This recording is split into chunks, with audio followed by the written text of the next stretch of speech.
जय जोहार dear students. आज से हम लोग शुरू करने जा रहे हैं हिंदी व्याकरण एवं छत्तीसगढ़ व्याकरण का संपूर्ण पाठ्यक्रम, जो मुख्य रूप से बेस्ड है आपके डॉक्टर विनय कुमार पाठक के अनुसार, क्योंकि हाल ही में देखा जा रहा है जो मैक्सिमम क्वेश्चन बन रहे हैं आपके, वो विनय कुमार पाठक की बुक से ही बन रहे हैं। ठीक है, तो इसी में से जो ज़्यादातर चीज़ें हैं चैप्टर वाइज हम लोग देखते चलेंगे, एक एक करके सारी चीज़ों को डिस्कस करेंगे और एक्सप्लेन करते चलेंगे। ठीक, तो इसी में से आपको जो पहला खंड है, अगर हम लोग देखें सिलेबस में, तो पहला खंड आपका विश्व की भाषाओं का वर्गीकरण है। चूँकि हिंदी और छत्तीसगढ़ी दोनों लगभग समान है, कि छत्तीसगढ़ी जो आया है वो उसका जो रूप है वो प्रतिरूप कह सकते हैं, वो किससे आया हुआ है? हिंदी से ही, जो मानक हिंदी है, क्योंकि दोनों की लिपि भी समान है। ठीक है, दोनों देवनागरी लिपि हम लोग क्या करते हैं, यूज़ करते हैं। तो जहाँ से इनके बीच डिफरेंस चालू होता है, जैसे व्याकरण शुरू करेंगे तो व्याकरण में दोनों के बीच में जो डिफरेंस होगा हम लोग वहाँ से फिर उसका सेपरेट वीडियो चालू करेंगे। ठीक, तो ज़्यादा अपन समय न गंवाते हुए सीधा शुरू करते हैं पहला चैप्टर। ठीक है, आज का जो सिलेबस हम लोग देख लेते हैं। इसमें हम लोग पढ़ेंगे भाषा क्या है, उसकी परिभाषा क्या है, कितने प्रकार के होते हैं। उसके अलावा हम लोग देखेंगे विश्व में कितनी भाषाएं हैं और उनका वर्गीकरण कैसे किया गया है। ठीक है, इसके अलावा उनके परिवार को देखेंगे। फिर देखेंगे हिंदी भाषा की उत्पत्ति और साथ ही साथ देखेंगे छत्तीसगढ़ी की जो उत्पत्ति है उसका विकास क्रम। ठीक, तो शुरू करते हैं सबसे पहले भाषा से।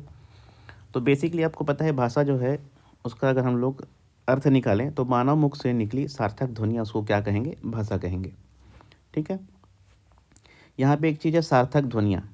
ठीक है, यही भाषा है, क्योंकि भाषा का अर्थ होता है कि जो भी आप अपने अंदर विचार हैं, ठीक, उसको एक व्यक्ति से दूसरे व्यक्ति के पास आदान प्रदान करेंगे। ठीक है, तो विचार आदान प्रदान कैसे होगा? जब वो सार्थक ध्वनियाँ होंगी।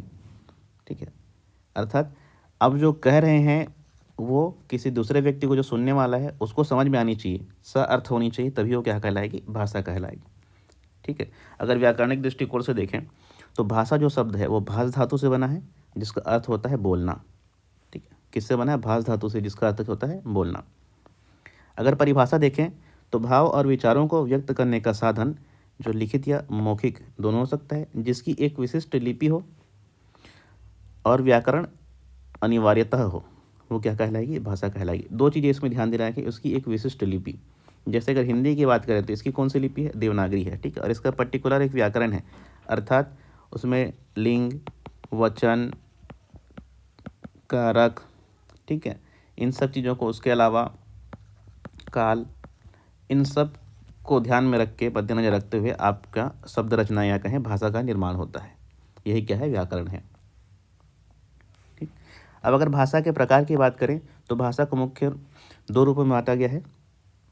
मुख्यतः कितने रूप में बांटा गया है? दो रूपों में, जैसे कथित और लिखित। ठीक, तो कथित अर्थात क्या? जिसको हम लोग बोल कर करें, इसका कथन के द्वारा अर्थात बोलकर, और लेखन के द्वारा अर्थात लिख कर करते हैं, उसको क्या बोलते हैं? लिखित। ठीक है, कथित और लिखित। इसके अलावा जो देश और काल के परिस्थिति के अनुसार भाषा अनेक में बटी है। जैसे किसी किसी पुस्तकों में हम लोग देखते हैं सांकेतिक रूप को भी क्या बोलते हैं? मौखिक भाषा का रूप माना जाता है। जैसे जिन भाषाओं का इस्तेमाल जैसे डम एंड डीफ से गूंगे लोग करते हैं, गूंगे या फिर बहरे लोगों के लिए यूज़ किया जाता है, उसको हम लोग क्या बोलेंगे? सांकेतिक भाषा बोलेंगे। ठीक, चलिए, अगर भाषा परिवार की बात करें तो ऐसी भाषाओं का समूह जिनका जन्म एक ही मूल भाषा से हुआ हो, उसको क्या बोलेंगे? भाषा परिवार बोलेंगे। ठीक है, ऐसे ही लगभग 2796 भाषाएं, कितनी एग्जैक्ट अगर देखें 2796 भाषाएं, लगभग 3000 भाषा बोलते हैं उसको, जिनको 13 भाषा परिवारों में बांटा गया है। ठीक है, संपूर्ण विश्व में कितनी भाषाएं हैं? तो 3000 लगभग, या एग्जैक्ट अगर डेटा देखें 2796 भाषाएं, जिनको 13 भाषा परिवारों में समेटा गया है। ठीक है, अच्छा, ये जो है 13 भाषा परिवार, ये आपके विनय कुमार पाठक जी के बुक के अनुसार है।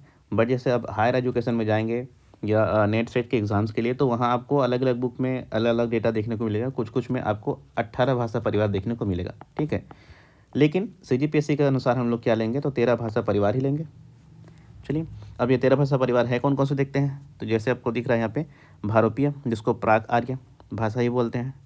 उसके अलावा द्रविड़, चीनी तिब्बती, इसमें इसको बर्मी भी बोला जाता है। इसके अलावा आपका ऑस्ट्रोएशियाटिक, इसको आग्नेय भी बोला जाता है। Semitic, Hamitic, Ural Altaic, Caucasian, जापानी कोरियाई, Malay Polynesian, Bushman, Bantu, Sudan और अमेरिकी भाषा परिवार। मूल रूप से कितने? 13 भाषा परिवार दिख रहे हैं। ठीक, तो हमको ये पूरा 13 भाषा परिवार पढ़ना है क्या?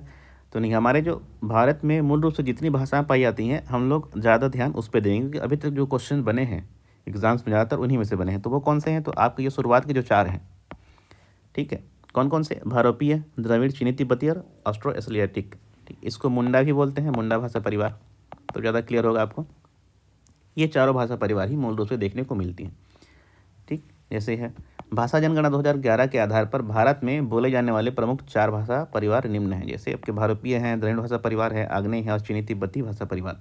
थोड़ा उनका वितरण देख लेते हैं और कौन कौन सी भाषाएं मूल रूप से बोली जाती हैं उसको अपन देख लेते हैं। जैसे ये 2011 को सारे वितरण किया गया था, प्रमुख 4 भाषा परिवार हैं। ठीक, तो हम लोग इसको इस प्रकार से देखेंगे, ए से ऑस्ट्रोएशियाटिक या फिर बोलेंगे इसको आग्नेय भाषा परिवार, आपका बी से भारोपीय, सी से चीनी तिब्बती और डी। तो 4 भाषाएं हैं ABCD, याद रखने में ईजी पड़ेगा। ए से आग्नेय, बी से भारोपीय, सी से चीनी तिब्बती और डी से द्रविड़ भाषा परिवार। ठीक, तो ए से शुरू करते हैं आपका ऑस्ट्रो एशियाटिक आग्नेय भाषा परिवार या फिर इसी को बोलते हैं मुंडा भाषा परिवार। इसकी जो प्रमुख भाषाएं हैं आपको दिख रही है, संथाली है, हो है, मुंडारी, खड़िया आदि। ठीक है, ये खड़िया आपने सुना होगा, हमारे छत्तीसगढ़ में पाई जाती है। इसमें जो इस भाषा को बोलने वालों की संख्या है पूरे भारत में 1.11%। ठीक है, ये 3rd लार्जेस्ट भाषा है बोलने जाने संख्या के आधार पर अगर देखें तो 3rd लार्जेस्ट भाषा परिवार है। ठीक, अब अगर इनका वितरण देखें हम लोग, किसका? आग्नेय भाषा परिवार का अगर वितरण देखें हमारे इंडिया में, तो उसको मैप से समझते हैं हम लोग। मूल रूप से अगर किन किन क्षेत्र में मूल रूप से पाई जाती हैं, तो ये आपको देखने को मिलेंगी। इसको मैं ए से डिनोट कर रहा हूँ। ठीक है, म्यांमार में, उसके अलावा निकोबार में, ठीक है, उसके अलावा कंबोडिया। कंबोडिया पता है आपको? अगर कंबोडिया नहीं पता, थाईलैंड सुने होंगे। हाँ, तो ये अगर ये ऐसे थाईलैंड है, ठीक है, तो थाईलैंड के जस्ट नीचे आपको मिलेगा कंबोडिया। यहाँ पे भी आग्नेय भाषा परिवार, ठीक है, पाई जाती है। उसके अलावा अगर इंडिया के अंदर बात करें तो हमको बंगाल में, बिहार में, मध्य प्रदेश में, ठीक है, और छत्तीसगढ़ की बात करें तो छत्तीसगढ़ में शुरू से लिख देंगे ABCD, मतलब कि 4 भाषा परिवार पाई जाती हैं। उसके अलावा आपके तमिलनाडु में यहाँ आग्नेय भाषा परिवार पाई जाती हैं। ठीक है, इंडिया के अंदर मूल रूप से देखें कहाँ, तो पहला आपका बिहार हो गया, ठीक है, दूसरा बंगाल हो गया, तीसरा छत्तीसगढ़, चौथा मध्य प्रदेश और 5वां तमिलनाडु। इतनी चीज़ें याद रखनी है। ठीक, उसके अलावा ये आपका म्यांमार हो गया, ठीक है, और उसके अलावा कंबोडिया हो गया।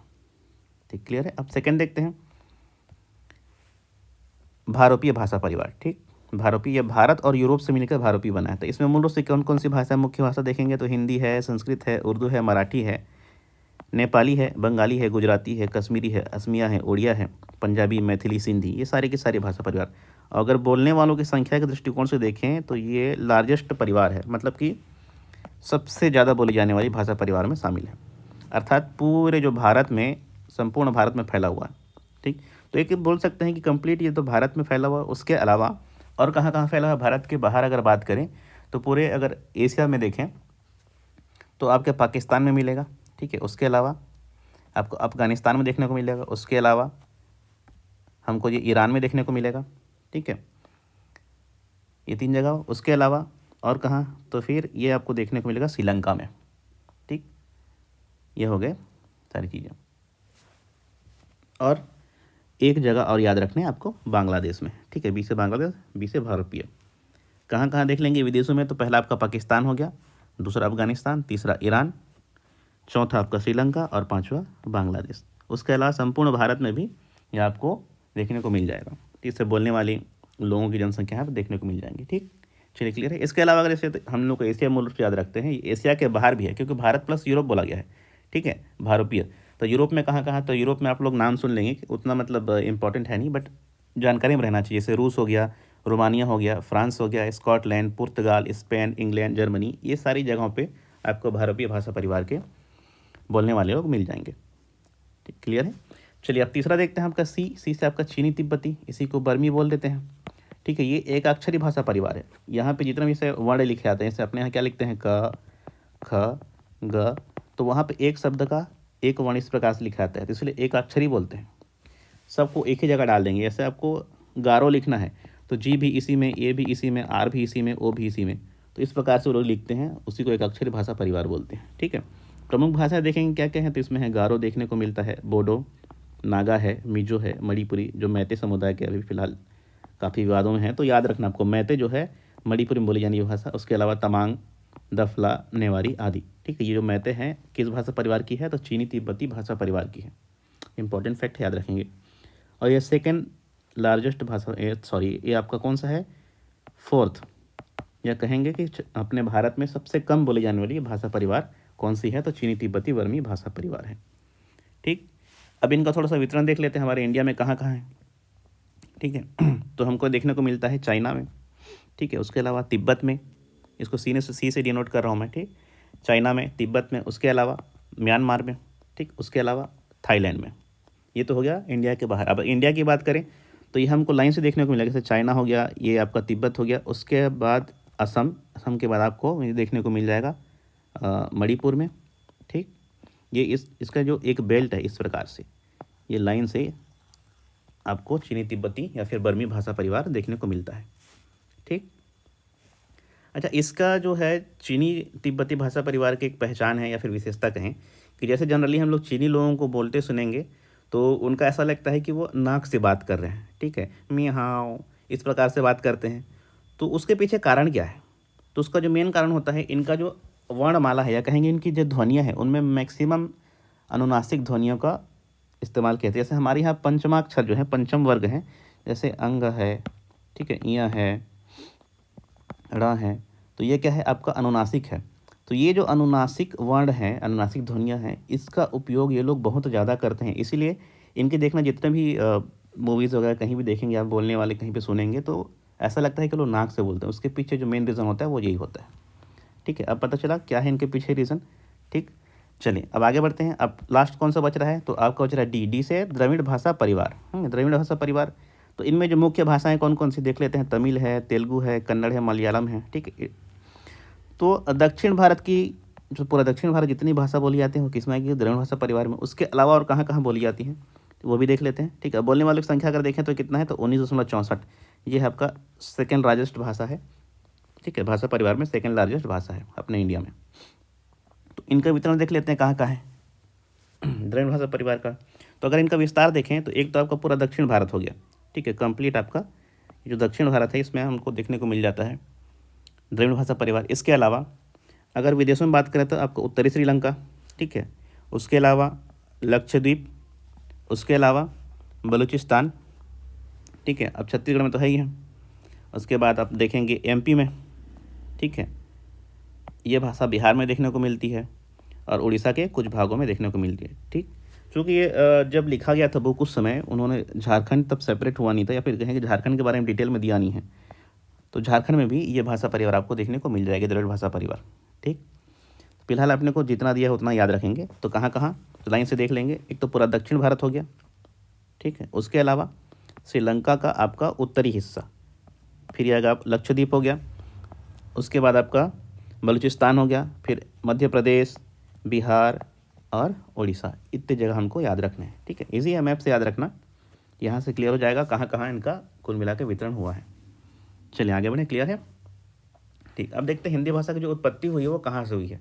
ठीक है, तो हिंदी भाषा की उत्पत्ति मूल रूप से देखें तो वैदिक संस्कृत मानी जाती है। जो वैदिक संस्कृत क्या है कि भारतीय भाषा परिवार की ही एक उपभाषा है। ठीक है, उसको आर्य भाषा परिवार की एक सदस्य है ये। अगर इसकी उत्पत्ति का हम लोग क्रमिक विकास देखें तो सबसे पहले वैदिक संस्कृत, ठीक है, जिसमें वैदिक के बाद आपका है लौकिक संस्कृत आता है। ठीक है, लौकिक संस्कृत आता है आपका पाली। पाली को याद रखेंगे, पाली को ही प्रथम प्राकृत भाषा की संज्ञा दी गई है। ठीक है, प्रश्न पूछा जाता है एग्जाम में, प्रथम प्राकृत भाषा निम्न में से कौन सी है, तो आपको याद रखना है पाली भाषा। और यही वो भाषा है जिसको गौतम बुद्ध ने यूज़ किया था अपने सारे उपदेश देने के लिए। ठीक, साथ में आप टाइम लाइन में देखते चलेंगे, जो आपका वैदिक काल है या फिर कहें वैदिक संस्कृत है, उसका समय क्या था, 1500 ईसा पूर्व से 500 ईसा पूर्व। फिर आता आपका पाली। पाली का आप देखने डेवलपमेंट कब से कब तक हुआ था, 500 से पहली ईस्वी। अच्छा, ये 1500 से 500 के बीच ऐसा लंबा क्यों, क्योंकि देखो ये ऐसा कोई बच्चा तो है नहीं कि एक दिन में पैदा हो जाए। लैंग्वेज जो है वो धीरे धीरे धीरे करके जनमानस के भाषा से आपस में मिलकर फिर उसकी कोई लिपि होगी, उस लिपि के साथ वो एडजस्ट करेगा, फिर धीरे धीरे उसका विकास होगा। तो ये जो विकास का ये काल है 1500 से 500 के बीच में। ठीक है, ऐसा नहीं कि समय बना है, ये बनते गए, हर पूर्ण रूप से आगे बढ़ा है। फिर जैसे उसमें अब जो संस्कृत था, देखो ये पाली कैसे बना, तो संस्कृत जब था, वैदिक संस्कृत या फिर लौकिक संस्कृत, ये बहुत ही टफ था। आम लोगों या फिर लोकजन के उसमें क्या है समझ में नहीं आता था।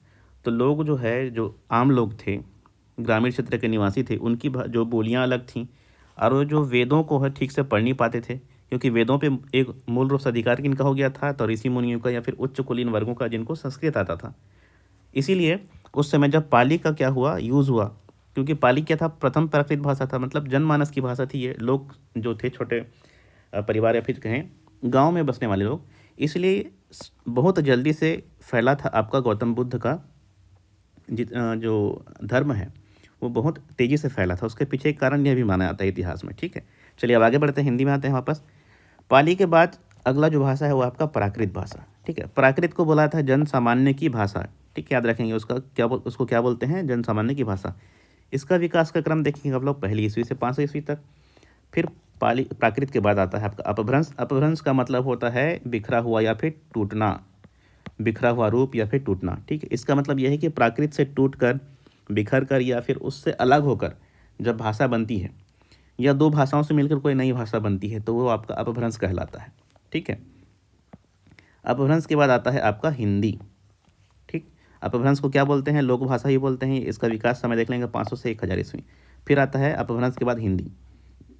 ठीक है, हमारी हिंदी, इसी का विकास क्रम देख रहे हैं, तो ये है 1000 ईस्वी से अब तक इसका विकास क्रम चल रहा है। ठीक है, अभी जो हिंदी आती है सभी भाषाओं से मिलकर जो हिंदी बनी उसको क्या बोलते हैं, आधुनिक हिंदी की संज्ञा दी गई है। यहाँ तक क्लियर है? देखेंगे उसका डिटेल हम थोड़ा देख लेते हैं कि हिंदी की उत्पत्ति का विकास क्रम। सबसे पहले हमने देखा था वैदिक संस्कृत।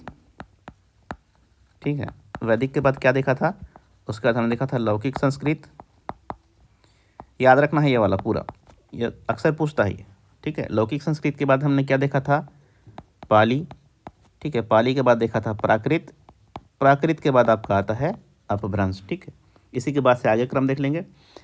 अपभ्रंश में ही 900 ईस्वी से 1100 ईस्वी के आसपास को संक्रांति काल बोलते हैं, और उसी को अवहट्ट की संज्ञा दी गई है। ये CGPSC में लगातार 2 साल से प्रश्न आ रहा है। ठीक है, ये जो क्रम है आपका, वैदिक संस्कृत से लौकिक, लौकिक से पाली, पाली से प्राकृत, प्राकृत से अपभ्रंश और अपभ्रंश से अवहट्ट, ये आपको मौखिक रूप से याद होनी चाहिए। 2 साल से लगातार इस प्रश्न पूछ रहा है।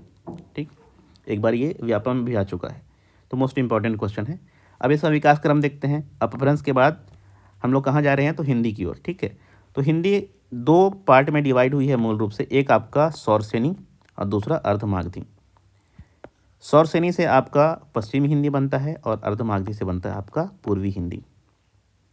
क्लियर है?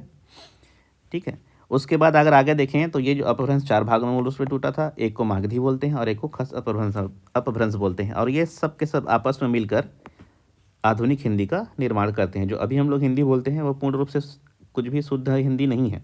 ठीक है, इसमें क्या हुआ है, कहीं पे अवधी है, बघेली, छत्तीसगढ़ी के शब्द आ चुके हैं, कुछ बिहारी के आ गए हैं, कुछ पहाड़ी। ठीक है, कहीं पे कुछ खड़ी बोली आ गई है। जैसे हम लोग को लगता है कि हमारी हिंदी शुद्ध है, तो शुद्ध हिंदी नहीं, क्योंकि ये सब के आपस में मिक्स होकर आधुनिक हिंदी का रूप ले चुकी है। ठीक है, अब इसी में अगर छत्तीसगढ़ी का विकास क्रम देखें तो सेम वहीं वैदिक संस्कृत से स्टार्ट करेंगे। वैदिक के बाद आपका लौकिक संस्कृत आएगा, लौकिक संस्कृत के बाद पाली आएगा, पाली के बाद प्राकृत आएगा। ठीक है, प्राकृत के बाद आपका अपभ्रंश। अपभ्रंश फिर क्या है, टूटेगा अलग अलग हिस्सों में। तो यहाँ हमको याद रखना है, ये जो हिस्सा यहाँ से अर्धमागधी। ठीक है, अर्धमागधी के बाद ये होता है आपका पूर्वी हिंदी। अब कभी कभी पूर्वी और पश्चिमी हिंदी में कन्फ्यूज़न होता है, तो आपको बस याद रख लेना है, हमारा जो छत्तीसगढ़ है वो भारत के किस हिस्से में है, तो भारत के पूर्व में है, तो हमारी हिंदी कौन सी होगी, पूर्वी हिंदी होगी। ठीक है, यहाँ से क्लियर है, चूँकि छत्तीसगढ़ भारत के पूर्व में है तो हमारी हिंदी पूर्वी हिंदी। ठीक है, छत्तीसगढ़ी। अब यही इसी पूर्वी हिंदी से 3 अलग अलग भाषाएं बनती है, अवधी, बघेली और छत्तीसगढ़ी। तो हमको ध्यान रखना छत्तीसगढ़ी। तो छत्तीसगढ़ी की उत्पत्ति का क्रम देख लेंगे। छत्तीसगढ़ी किससे बनी है, पूर्वी हिंदी से। पूर्वी हिंदी बनी है अर्धमागधी से, अर्धमागधी बनी है अपभ्रंश से। फिर आगे का आपका पूरा ये वाला फ्लो पता है विकास क्रम का। तो यहाँ तक क्लियर है, अब भूलेंगे नहीं। वैदिक संस्कृत से लौकिक, लौकिक से पाली, पाली से प्राकृत, प्राकृत से अपभ्रंश, अपभ्रंश से अर्धमागधी, अर्धमागधी से पूर्वी हिंदी, वहाँ से छत्तीसगढ़ी। तो छत्तीसगढ़ी विकास का ये क्रम आपको याद रखना है। ठीक है, अगली बार हो सकता है ये प्रश्न आए। ठीक, तो यहीं पे आज का जो है वीडियो कंप्लीट करते हैं। अब इसी प्रकार से वीडियो है लाइन से आपका आते रहेगा। ठीक है, किसी भी प्रकार का आपका डाउट हो तो आप मुझे बिल्कुल पूछें, कमेंट में पूछ के बताएं। अगर ये वीडियो मेरा प्रयास आपको अच्छा लगा है तो इसको लाइक करें, और हाँ, सब्सक्राइब बिल्कुल करें, ताकि अगला वीडियो जब भी मिले, ठीक है, जब भी मैं डालूँ तो आपको तुरंत मिल जाए उसका नोटिफिकेशन। चलिए, आज इतना ही। जय जवाहर।